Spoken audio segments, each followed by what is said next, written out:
Welcome everybody to the channel. What's up, Tonight we everybody? got Maine Stream Fishing, Mr. Jermaine from New Jersey in at the house. So what's up, Jermaine? How's everybody doing? I'm doing all right. Doing well, sir. There we go. Carol's got some scouts tonight going on Monday night, so she's going to rewatch.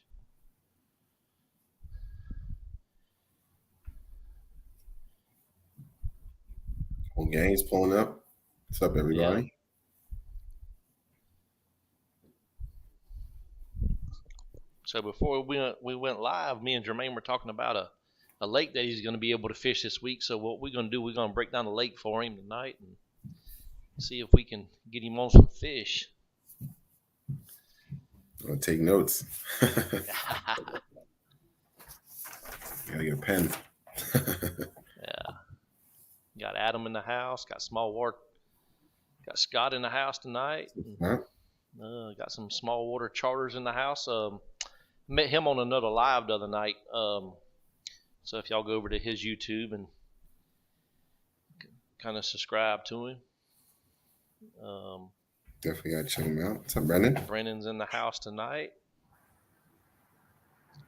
Michael's in the house tonight. We're gonna wait till some more people get on and we're gonna break this thing down.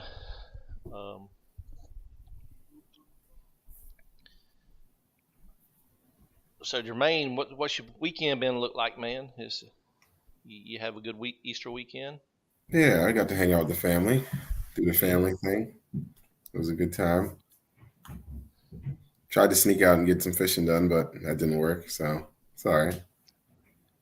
Well, you see what I'm partaking in tonight, some little Sody pop. Coors and little brewski. Yeah. Let everybody know that I sent did you receive them baits yet, Jermaine? I don't think so. I gotta go check the mailroom. I'll go check again. When did you send them? They should have been arriving today or tomorrow. Okay. So Brandon received the swim bait that I sent him. So this is what he said. He's got it all painted up and ready for the clear.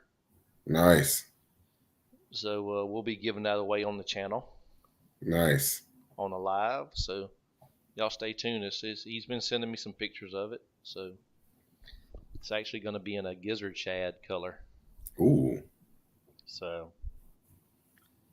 Brandon does good work. I got some of his stuff that he sent me over in a box over there. Gotcha.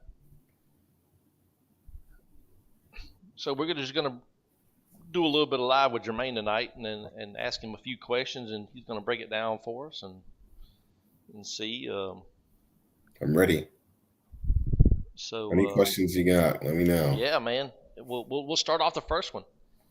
How'd you get into kayak bass fishing, man? Kayak bass fishing. I was a bank angler, and obviously you always see the guys coming by in kayaks. And my dad had it was a boat, but it wasn't like anything crazy. It was just like it was like a canoe, but like we could stand in it barely, but it wasn't anything crazy. We only had a trolling motor on it, but I always wanted a boat. And then I remember seeing the first guy come by, and I'm like, dang, that thing looks kind of cool. And then I'm like, I see another guy come by. I'm like, dang, that thing looks kind of cool. And then obviously you see the price comparison. And I was like, wow, that's like attainable, It's not like a boat, I started looking at boats, and I'm like, even on Facebook Marketplace, you're looking at 10 G's, for something halfway decent, 7, 8 G's. And I'm like, my lady's probably going to kill me if I go in there and, hey, I'm going to spend 7 G's on something from 1980. Before I was born, there's a bunch of boats on there, 84, 86, and they're still 7, 8 grand. So, oh yeah, boats are ridiculous now. The new Ranger they come out with, which is I think a 21 foot Ranger. Mm-hmm. Even without anything on it, is almost $80,000. Yeah, it costs more than some of the cars in my showroom. I sell cars. Yeah. So it's It's crazy. So that's the reason. I think I said it on y'all's live before. Is I got out of the bass boat world and went into the kayak world, and Hmm. when you're fishing tournaments, and a lot of people don't think of this is you got to have insurance on your boat. Like in the like in the Bassmaster stuff. You got to have $200,000 liability insurance on it to cover just the Yeah, insurance part. yeah. And you're talking about gas, and then you're talking about travel, and so you're already spent a It's another whole monthly lot of money. expense. It's Yeah, another monthly expense. exactly. But yeah, I ran into my guy Rich, and he's a professional angler. Well, I guess he does a lot of tournaments. I don't know if I want to call him a professional. He has a regular job too, but yeah, he had a couple of kayaks, and he was like, "Yo, I'm upgrading. You interested?" And I was like, "Yeah, actually, I am." So he threw me a good number, and I actually had landed an Attack Wilderness 120. So, or Wilderness Attack 120. So backwards there. Wilderness Attack 120. And Right. yeah, I'm kind of getting it decked out. Just mounted the fish finder. What kind of fish Uh, finder you get? Nothing crazy. I think it's a piranha. It was like Up front. $250. Yeah. Nothing wild, but it'll tell me the water temperature and the depth. That's pretty much all I really need. Water temperature and the depth, and then you kind of Right. figure it out from there. Do you run? Is it down imaging or just regular sonar? I think it's just regular sonar. Regular sonar. In which regular sonar is a lot of people get away from it since live scope and all that's come out. Hmm. And I still run. On my double screens. I run a 7-inch Humminbird, and on my double screens I run regular imaging and down imaging. That's all I run. I have the capability of running side imaging, but side imaging really don't work until you get over like 2.5 miles an hour on side imaging. Okay. So, but So you have to be constantly moving for side imaging. that's correct, and a lot of Mm. people don't understand that. I didn't know that. Yeah. Honestly, I'm not too familiar with the whole sonar world. This is going to be my first. I think my dad had one, but that was like what Yeah. 2001. Yeah. Yeah, I was young. If you go back in the early '80s and look at some of Roland Martin's films, they had the old sonar that was circle, and it kind of did lights like Yeah, this. like the ice fishing ones that they Yeah, use for there you ice go. fishing. Yeah, my boy Yeah, has one. Yep, yeah. that's So crazy. that's what they ran back in the '80s, man. Yeah, Could you imagine what they would have caught back in the '80s if they had live in down imaging, side imaging, live scope, whatever, Mega most fisheries were 360. not beat up and There you go. science Michael every. said it. Flashers. There you go. Yeah, He said yep. he There said you go. flashers. Yeah. Yep. So tell us what your favorite bait is to fish with out of a kayak. There's a lot of baits out there, but what is your go-to bait? Oh man, my go-to bait.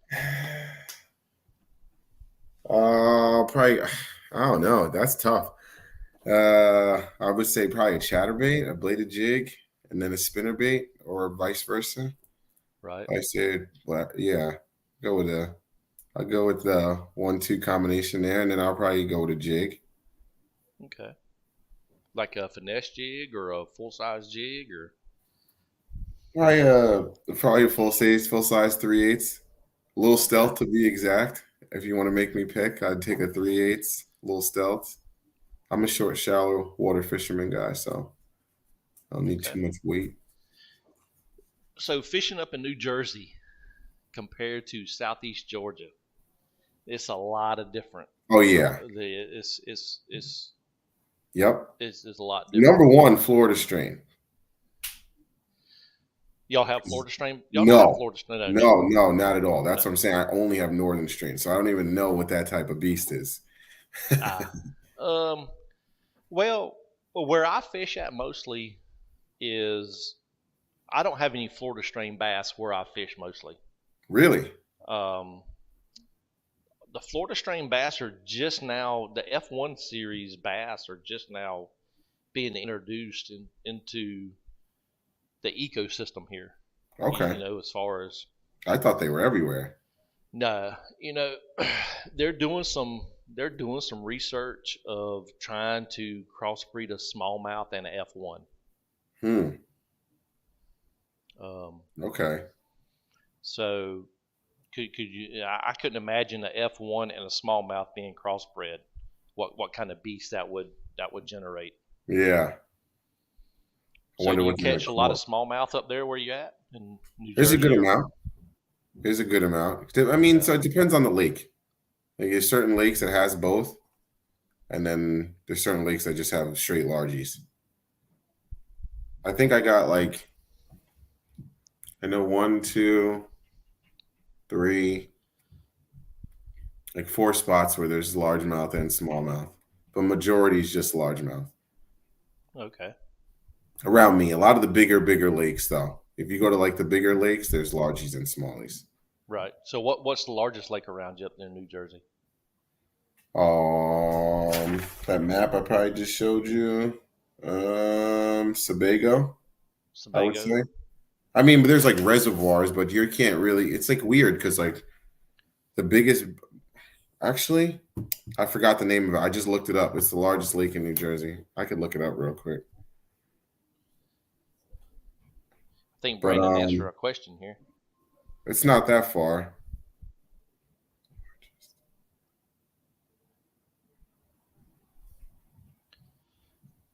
Oh, I can't even pronounce it. Somebody else can have fun with that. Hopatacon, I think it is. Hopatacon? Hopatacon, yeah. Hopatacon? Yeah, it's I think, I was going to go. There's largies and smallies there. It's an hour for me. It's not that far. Hour and 10. Yeah, Brandon was saying that the Titan Bass facility has already done that in South Georgia, talking about the crossing the F1 and the smallmouth. And they can make those fish grow to 2 to 4 pounds in a year. That's insane. That's crazy. So you're talking about in a 2-year span, if that fish is in a good fish quality, 6 to 7 pounds. Yeah, 6 to Easy. 7, 8 pounds. Yeah. Yeah, you could say on the perfect, you could get 8, not 8 pounds. That's nuts. That's right. That's crazy. Bassin with Big Malone. Yeah, Bassin with Big Malone's on. What's up, Frank? With your new name? Yeah, they changed all that around the other night. I saw that on the live. I was like, so. Let me ask you, Jermaine. Yes, sir. You have one of them 6 cents baits that look like the hybrid hunter? Yeah. On your rack over there?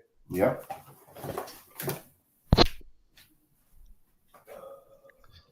Do I have one? Wow, I don't know if I have one on the wall. Oh, no, here it is. I got it.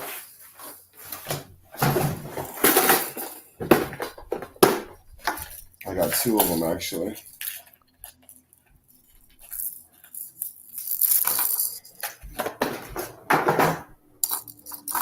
Ooh. I know you're a big 6 cents guy. Yeah, I love it. That one's, I think, the bleeding shad or... The bleeding shad, yeah. I think so. Bleeding chrome shad or something. And then I got the boiled crawfish. And these are the Swank 77. The Swank 66 77. is a little bit smaller. But that's a nice one for the muddy water. And they got the rattles. Right. So, yeah, those are nice. Have you caught any fish on them yet? No. I was throwing that hybrid hunter around, like you said. I got no hits on it. That was weird. They only wanted the a spinnerbait that day, though. So what you think of since you threw the hybrid hunter, how do you think it? I love it. I think the actions on it's great. I was banging it into stuff. I was watching it, trying to see the differences. I like how it stops, comes back up. It's nice. It's a good bait. I know it's gonna get chewed. I think I just got to get it in front of the right fish. Yeah, It really works well if you're in a grassy area. Okay.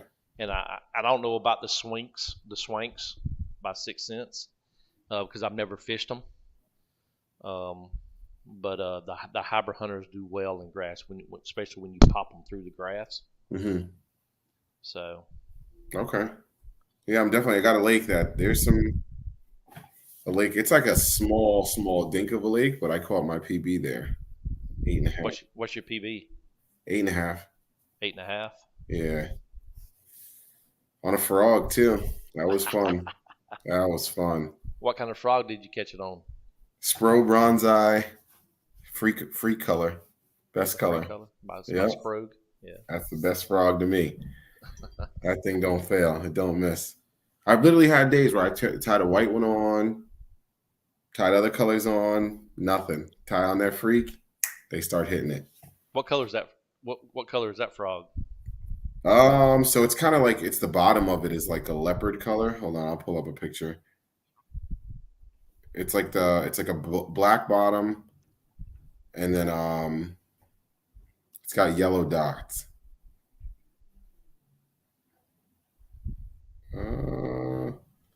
There it is.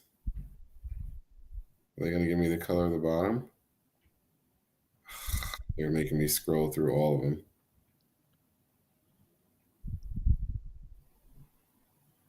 Wow. It's not They're even gonna put that one on like the 13th page probably.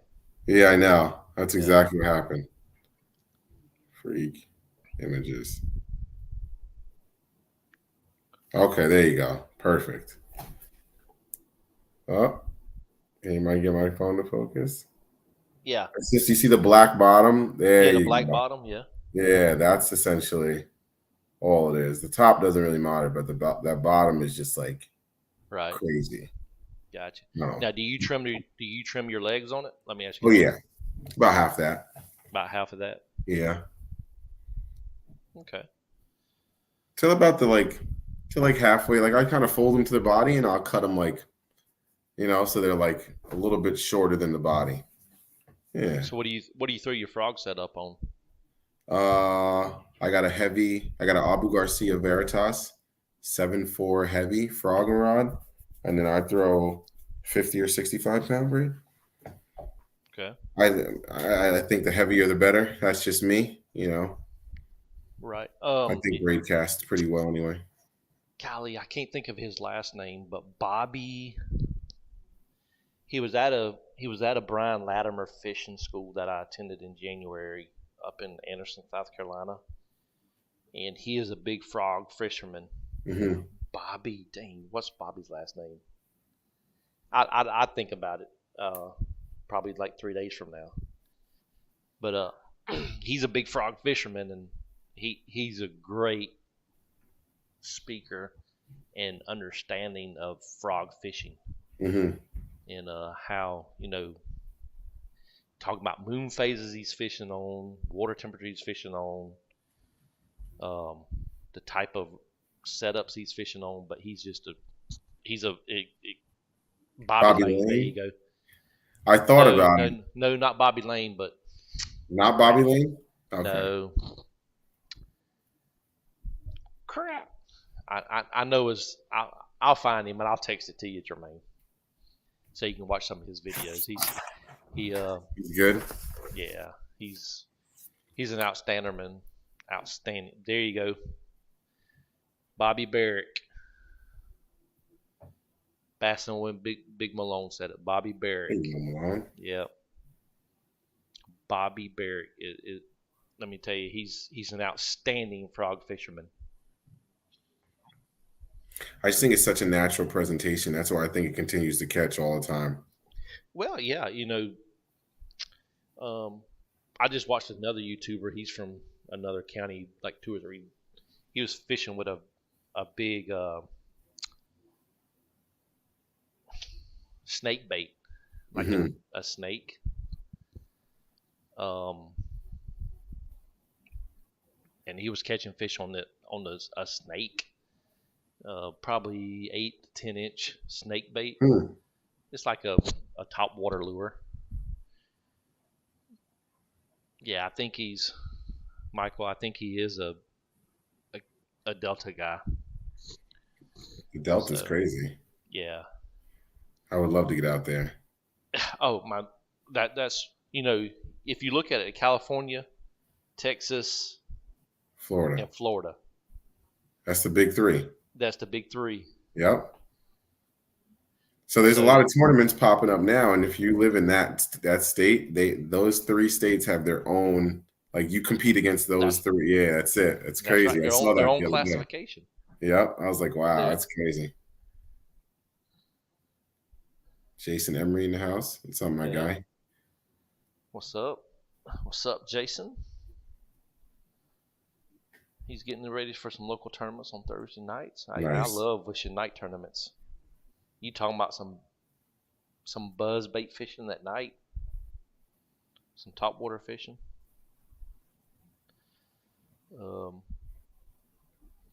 That's crazy that you guys even have night fishing tournaments, because like up here, all the parks close at dusk.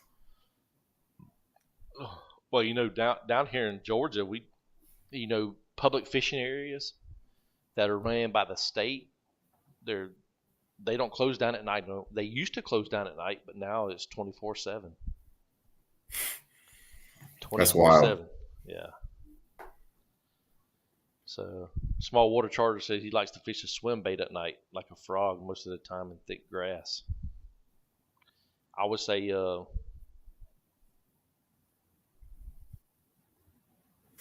does he swim it over the top.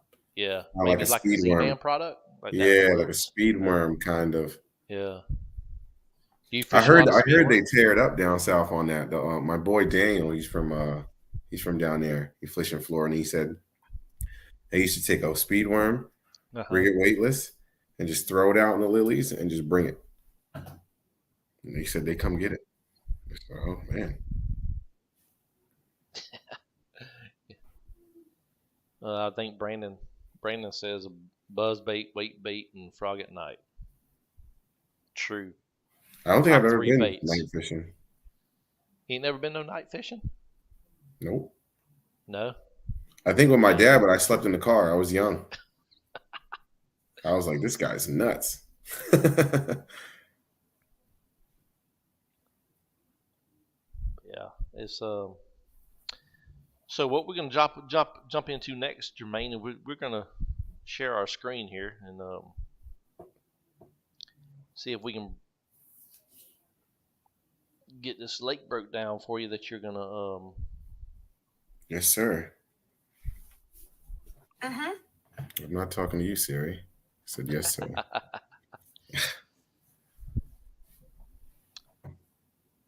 Oh Lord.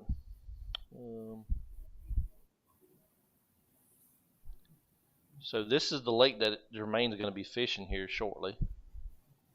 Thursday. So, looking at the lake, I use a lot of Google Earth, Navionics, if you have a Navionics app, and even the app. You ever heard of the app FishBrain? I do have that. Okay. Because a lot of people post good information on FishBrain, but most of the time, I look at, I kind of look at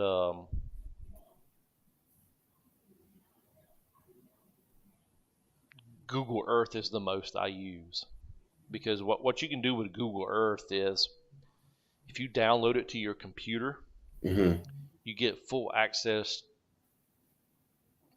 You can get good information from when the lake's at low pool to the lake is at full pool. So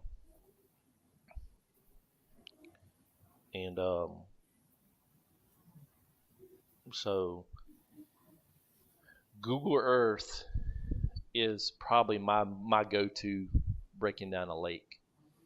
So if depending on where the boat ramp is, and if you I don't even know where it is. Yeah. Michael Bradley? No, that's the other side of the river, Harriman.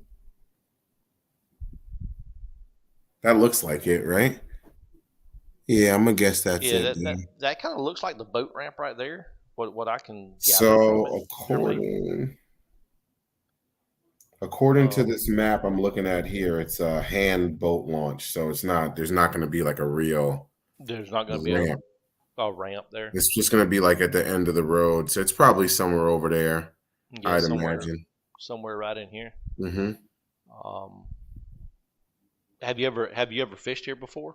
No, it's been Never, closed for never. the last 13 years. Last 13 years it's been Yeah. closed. So Okay. one of my guys, the guy who sold me the kayak, Rich, he went up there. He said him and his three friends, they went for a session and they caught 90 fish, the three of them. So there's fish in this lake that I've never seen lures. And me personally, I've never experienced that before. Okay. Let me ask you this: do you want to cover water, or cover water, or do you want to I'm a slow it cover down? water kind of guy. I'm a cover Okay. water kind of guy. Okay. So crankbaits, bladed jigs, Spinner jerk baits. baits, Yep. Jerk swim baits. Yep. baits, All that. stuff like that. Yep. So if I was breaking down this lake for myself, and this is just me, just my personal experience from breaking down lakes and looking at waterways that I fish, you have a lot of islands in this area. Hmm. So you're talking about going from 1 foot of water to, depending on if this lake is on avionics, to I could 10 check. foot of water. Um, I would probably start around these islands and start either cranking, bladed jigs. I don't know what's usually the water temperature up there this year in New Jersey. Well, I'm gonna say this is real warm. It's gonna be. I mean, it's gonna be a high 75 the next couple of days. So I'm probably gonna say it's gonna be high 50s. It's not like warm yet. I don't think so. Okay. So what's the air temperature now up there as of today? Today it was 60. It was 65. 65. Yeah, Okay. that's like awkwardly warm though.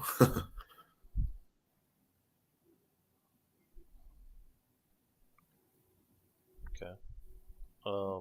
There we go. Is it on Navionics?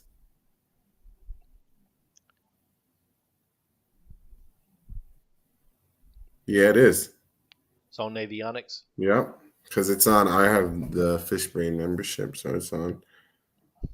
Okay. Yeah. So those islands, it's real shallow over there. The islands are real shallow. Mm-hmm. So That when one you fish, island, the little one, uh-huh. it goes from like 4. The little one in the middle, it goes from like 0 to 4 feet. So this apparently. one right here. No, one down, the smaller one, The right smaller there. one Yeah. right here. There's a So hump. 4 Yeah. to what? 4 from 2 to 4. 2 to 4. What does this island right here go to? Yeah, I can. That one goes a little bit deeper, and it's a quicker drop off on the back left side. Okay. Actually, there's a quick drop offs on both sides of that. That's the red zone. For Fishbrain says that's the red zone right there. If you make like an oval, a little bit bigger oval with both the islands in it, that's the red zone right there. Yep, that's what Fishbrain says is the red zone. Okay, what is Fishbrain considered the red zone? Like hot? The high percentage catching areas. High percentage, and that's what I figured is, if this island goes from 2 to 4, so this part of the lake is probably going to be the deeper part of the lake, right? Yeah, this area here. A little bit higher, but yeah. Yeah, right in here then. Yep. Down to 18 feet, so it's not like a deep lake. It's not. Okay, so the deepest part is 18 foot. Yep. Okay, so you're talking about a ledge is forming right in this area that you wanted this island. Yep. Okay. Yeah, that's probably where I would start at, is right in probably this area right here. Okay. From the outside of this island into deep water around to the backside of this island, and just, I would cover water with a crankbait, or a bladed jig, depending on the water temperature. Okay. Okay. So. And then I think at the north end of the lake, it does get kind of deep, but not really. There's like a little hole up there, but right. It's not too deep. That arm that goes up, it's not really deep up there. Not really deep up in No, here. like 1 to 5. Like the middle of it has a little channel. It looks like, but so you might have an old creek bed in there. Mm-hmm. Yeah, that's probably exactly what it looks like. Yeah. An old creek bed. Yep, right down the middle of that. So when you come out to the end of this creek bed right here. Yeah. It gets shallow. What is the footage you see right there? It goes up to like 2 feet. 2 feet, and then there's like it's kind of like a creek channel the whole way, and then it goes up, and then it comes back down. Okay. Into like the deep hole again. Yeah, I would probably concentrate if I was fishing this lake, I would probably go right here. Okay. Begin with, if that's considered the hot spot that apps are showing. As the day warms up, the fish are going to move up. Yeah, because the night temperature is not dropping Thursday or Wednesday into Thursday. So that's the biggest. So yeah, because Wednesday it's going to be 78, and then Thursday it's going to be 84. I'm going to be in shorts in April. That's wild. Right. Okay. For us up here anyway. That's crazy. And just for a reference, like the next week it's going to be 56 degrees. That's like normal. Yeah. That's the high. So like on Wednesday, it's going to be 78, Thursday, 84, Friday, 85, Saturday, 71, Sunday, 66, Monday, 59, Tuesday, 56. Like that's regular. What's the low? What are the lows going to be? The lows aren't too bad. That's like the biggest thing. So it's like down to 48. Like this morning, it was freezing. This morning it was 34. I get up and take a walk every morning. I try to almost every morning. 6:30, I got up. There was ice on my car. Small, like a little film, like nothing crazy, but it was 34 degrees when I woke up this morning. And it warmed up 30-degree swing up to 65.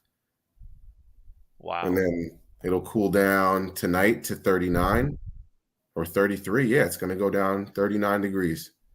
Yeah. So with the fluctuation in the temperature, I'd probably throw a jerk bait. Mm-hmm. That's just my opinion. Yeah. I'll give it a shot. I'll have it all with me. I got 7 rod holders on my carrier. Yeah. I'm a nut. Yeah. You're trying to be like a bass boat world, aren't you? Yeah. Honestly. Open the rod locker and there's 40 rods in there. I'm not going to be that guy, but I will say that like I would have a rod for every application. Okay. That I don't think is crazy, especially for professionals or like tournament guys, because it's like, to me, it's speed. That's the only reason I do it. To stop, cut something off, tie something back on, and then you always have in the back of your mind, I think we've all done this 1,000 times. Dang, is that lure still hitting? Dang, you try you switch from a chatterbait to a spinnerbait, and you're just like, yep. Man, there's a patch of grass. And you cut it off and switch back. So it's like, to me, that's the only thing. Like I have a chatterbait and I have a spinnerbait rod. I know some people will be like, oh, you're a nut. You can do it both on both. Yeah, I know. I just don't want to cut it off and tie it back on. Yeah, and that's where you get from the boat world to the kayak world, is because you don't have the space on a kayak like you do on a boat, and it's just, and you're trying to go in your mind is okay, when you break down a lake, or when you're looking at waterways and you're looking at water temperature versus air temperature to what you caught them in the past on it and this fish not being this lake not being open for the last 13 years. Yeah. That plays into it. Yeah. Yeah. You could throw a piece of bark out there and they hit it. Yeah. You jerk it, right? Yeah. Exactly. So it's I mean, usually I go out with 7 and I do like 5 bait casters, 2 spinnings. which that is a good amount of, because you got a top water rod, you got Yep. a worm rod, you got a jerk bait rod slash spinner bait rod slash. Yeah. Then you got your spinning reels. You got finesse fishing. Then you got a shaky head or a Ned rig or a Mojo Yep. I can rig. cover the gamut. Yeah. So that's what I try to do. I bring so my exact setup is one heavy. Well, two heavies now because I have a Dobbins chatterbait rod. This what is it? 736 CB glass. So that's a dedicated chatterbait rod. Right. You have a 6 cents Milliken rod, 7.2 medium moderate or 7.2 medium heavy moderate. Then I have another medium heavy.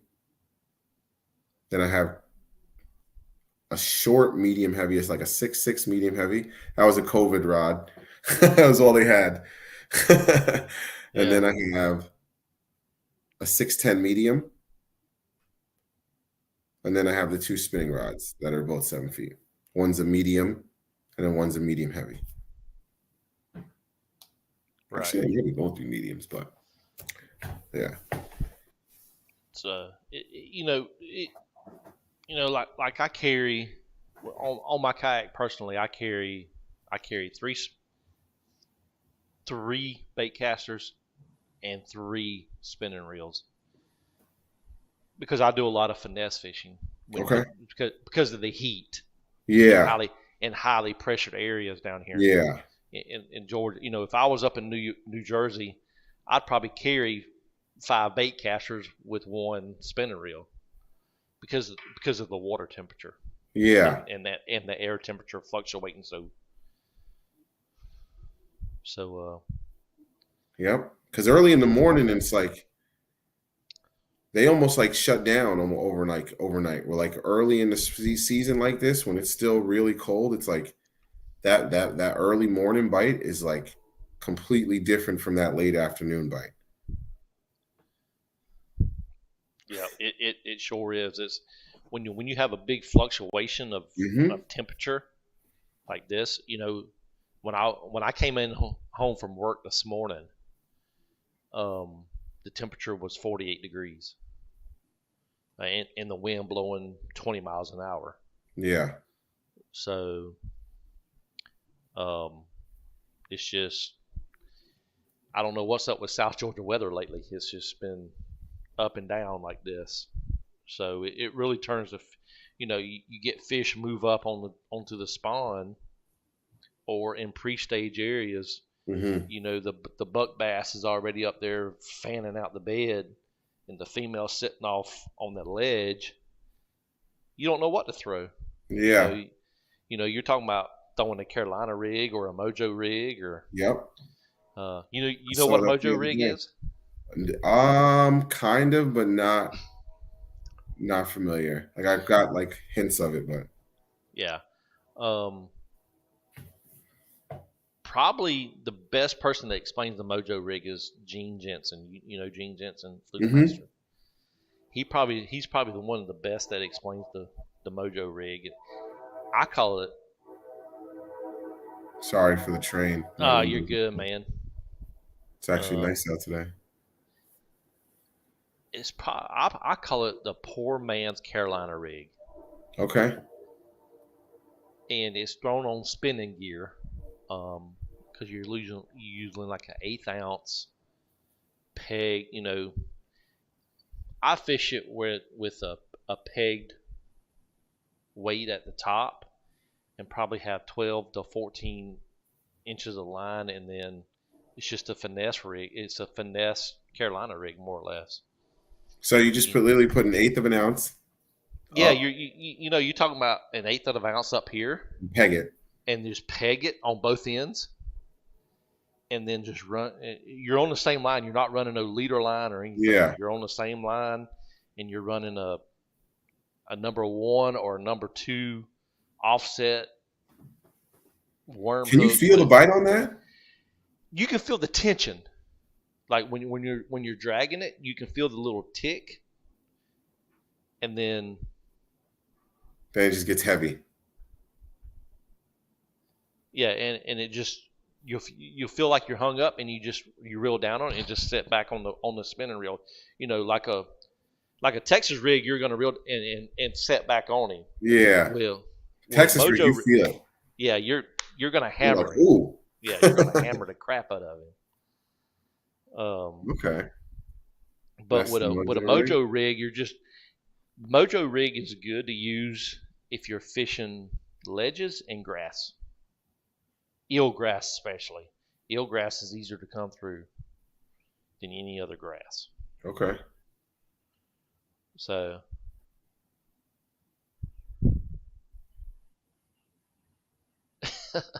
Mike asks us what is the bait you will catch fish, but you just hate to put in water? What would that bait be for you, Jermaine? What bait do I know that catches fish, but I hate it? Yeah. I guess like everybody wants me to say a Ned rig, but I don't catch fish on a Ned rig. It doesn't work for me. I don't know why, but I don't hate any bait that catches fish. So that's my answer. If it catches fish, I'll use it. Well, big. You said the same thing, Ned. Ned rig. I just honestly I don't catch fish on a Ned rig. I don't know. Just maybe I'm doing something wrong. I had this conversation with a couple other guys, and they said maybe I'm throwing it on too heavy of a head. I used a 1/4 ounce, and everyone's like, "Oh no, you got to go down to like an 1/8." I'm like, right. I don't know if that makes that big of a difference, but I'll try it.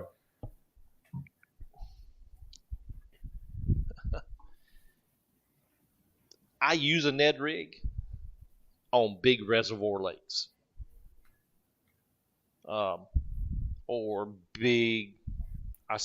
bigger bodies of water, other than a farm pond, what we consider a farm pond down here in Georgia. I have a fishery that we fish a lot over in Savannah, Georgia. That excuse me, man. I'm drinking this beer tonight, and it's burning my head. But I've got a video up on my YouTube of where I was using strictly nothing but a Ned rig in deep water when it was cool. Mm-hmm. I think it was during the early winter time down here, what we call early winter time, January. Yeah, you guys don't get winter. No, we don't. So, and I think the water temperature was around like 50 degrees. So, oh my gosh. But other than that, I caught fish that day. I think I boated somewhere around 87 to 88 inches. So, that's nice. That's a nice day for January, considering I'm in ice. Yeah, on a Ned rig, but still, that's my biggest thing. I feel like everyone that's like, "Oh yeah, use it." I mean, I can't say that because these northern smallmouth guys are killing it with Ned rigs, but I don't know. I'm just gonna leave it at that. It just doesn't work for me. See, Frank said he uses 1/16 of an ounce. I saw Brendan say something too. Hold on. What did he say? Oh yeah, just south of Lake. I don't know how to say it, but Stahi is Lake Sebago. So I've been to Sebago, Brendan. I'm gonna just Lake the what is it? Stahahi? Yeah, Stahahi. It hasn't been open in 13 years. So I want to get in on it while it's still fresh. Because the whole park, like the whole boating, you're only allowed to boat on April 1st. So it's only been open for 10 days. So only the hardcore guys are really getting up there. But with this warm trend, I know there were guys there today, 110%. And then tomorrow there's going to be people there. Wednesday there's definitely going to be people there, and then Thursday there's going to be people there. But I definitely want to get up there because, like I said, they haven't seen lures, but we'll see. Right, Frank, I've never really fished that bug or that floater you're talking about. I fished the Sakushi bug. Nothing. What does that look like? What is the? It's kind of like a super small Helgramite. Yeah, Okay. like Yep. kind of. Yeah, it's like a Y with a little head in the middle, and then it's got like a bunch of appendix. Yeah, kind of like a small Helgramite kind of thing. But Gotcha. Now, do y'all fish the Hogomite up there for smallmouth a lot? I don't, because You it's don't. like a Ned rig bait. Yeah. That's why I leave it alone. I'd rather just drag a rage bug or a craw. Gotcha. What kind of crawl do you fish? I like the 6 Sense one, stroker craw. The stroker crawl. Yeah. And then my all time favorite is probably chigger craw or the rage craw. Had a lot Who's of the chicken success. crawl made by? Berkeley. Berkeley. Yeah, that was like I had a specific like 2 week period where for some reason I was changing trailers and the chigger craw was the only one really getting bit, and then just a straight Texas rig rage craw I think has caught me my most fish. Period. Just 1/4 ounce rage craw pitching. That or a jig.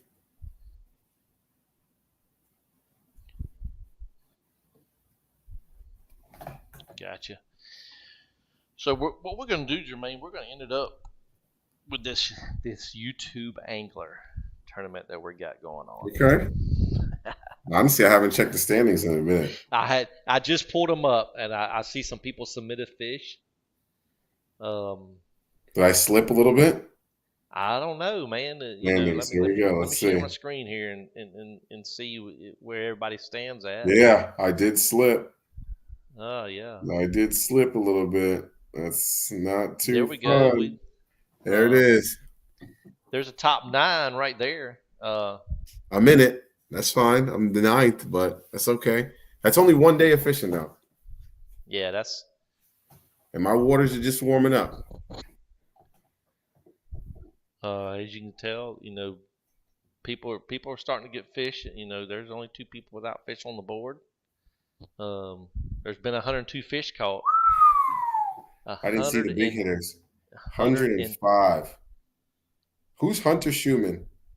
He's actually from my area down here. He's a high school angler. He fishes for the local high school here. Damn. He's getting it in. Yeah, he's 105.5 inches is a pretty good bag. That's gonna be tough to beat. Yeah, but other than all, I think I got one good one. Yeah, I got one. That's right. I definitely need to upgrade. I got one good fish right now. Let's pull your fish up here, Jermaine, and show that everybody. Was a nice one. That's a fat fish. Yeah. That was a. See, but that's like that fish was what 314 or 313, I think it was. You measure it. You weigh every fish. Yeah. Well, my boy had a scale. I throw him on. I lost my scale. I think I literally just dropped it. But gotcha. But yeah. Was that caught out of public or a private area? Yeah, public. There was and honestly, he was probably a little upset, and my bad, buddy. If he ain't watching, I don't think so. But he was literally fishing there, and we walked past him. We had a little conversation. Hey, buddy, what's going on? How you doing? And then we walked down, and then like 10 casts, and I caught that. So, gotcha. What'd you catch him on? Chatterbait. A chatterbait. What color? Jackhammer. Sprayed grass. Hog or the missile bait spunk shad is a trailer, and I lost the jackhammer when I got to the other side of the lake.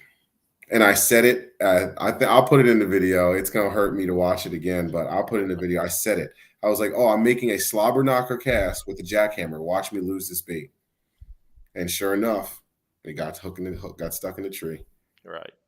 So I might be able to get it back in a couple months when the water warms up. I might just walk out there and see if it's there. Walk out there and get them all on. It's on a log. Gotcha. But overall, that's a healthy fish for that. Got a good relevant weight to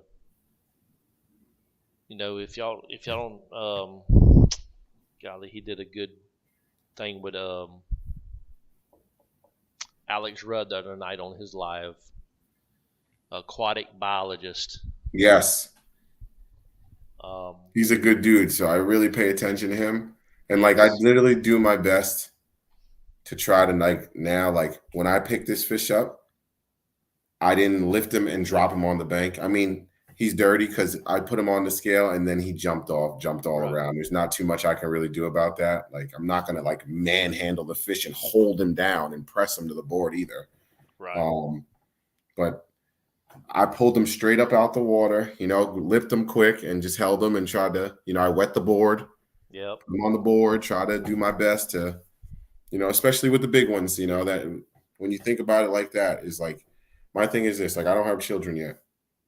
I imagine I'll have at least one. And I imagine they might be into a little bit fishing, I would love to be able to take my kids to my honey holes now. That's correct. If we don't do what we got to do, everyone can talk all the smack you want. Stop it. If you want to be able to take your future loved ones to your honey hole, team do the right thing. Yep. That's it. That's it. That is correct. Taking care of fish, what the aquatic biologist was saying is taking care of fish is like keeping their slime coat on them. Yeah. Things like that. It was great. It was great live on Alex Rudd's channel the other night. That I've that guy is actually from Georgia. The aquatic biologist is from Georgia, and I've talked to him a lot about growing big bass. That's it. Follow his Instagram too, Shane the biologist. Yep. I think it is. Great content. Like I'm on there. I'm asking him questions. I asked him a question today. He answered right away. I was like, oh man, I didn't know that. I didn't know grass carp don't hurt a bass population at all. Yeah, they don't eat no protein. Grass carp don't eat any type of protein fish. So I thought it was because of the biological weight of the lake. They don't, but they don't affect, or the biomass. Excuse me, but they don't affect the biomass for predatory fish. And I was like, I didn't know that. I'm over here looking at this lake where I caught that fish, and there's like 20 carp, and I was like, I need to start culling carp out of here. I was about to start fishing for carp for a week. That's right. Well, Jermaine, I thank you for joining the channel tonight. And, yes, sir. And hopefully we can do this more often. And anybody who wants to be on the channel, reach out to me Of course. And we'll discuss bass fishing. Breaking down lakes to electronics to anything. Yes, sir. That's the best thing. I'm actually getting ready to jump on again here on my own, or with Brendan on his channel, Brown Bait Co. And then we're getting ready to do ours. So, okay, action packed night for me. Yeah, action packed, man. I won't be able to make it on the Brendan's live because I've got some other things to handle. All good. So, but y'all keep on fishing and keep putting them numbers up, man, on the tournament. And, yes, sir. Don't be losing no more jackhammers. No, that's part of it. That is part of it. All right. Well, thank y'all for joining the live tonight, and make sure the links are below to go over to Maine Stream Fishing on YouTube and Instagram. Please and thanks. So make sure you give them a like and subscribe, and we'll fish on, Jermaine. Yes, sir. Y'all have a good night. Take it easy, everybody. You too, man.